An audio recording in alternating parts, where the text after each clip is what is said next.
Food is going to be at one of the new forefronts of addressing sustainability within our society. Especially with climate change issues, we need to act fast.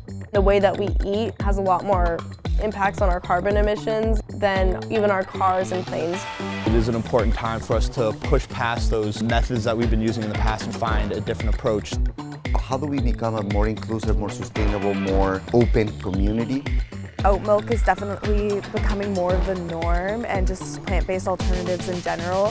Oat milk is more sustainable, it uses less land, less water, less carbon emissions, and it makes it more affordable and inclusive for a community.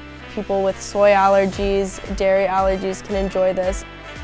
Several coffee shop chains have already embraced this. Some have eliminated the upcharge for plant-based milks. Some have even gone so far as to make oat milk their default. What that means is that when someone orders a latte, it's going to automatically have oat milk in it, unless they say, hey, can you give me the dairy milk, which is still an option.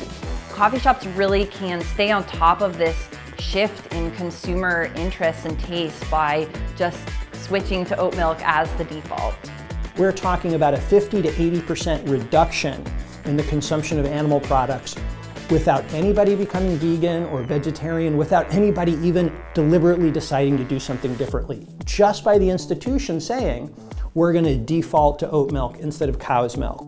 I think the cool part is the sustainability aspect, just because it's way more environmentally friendly, and I mean, in our environmental state, I think it's important to incorporate it in our normal everyday activities like this.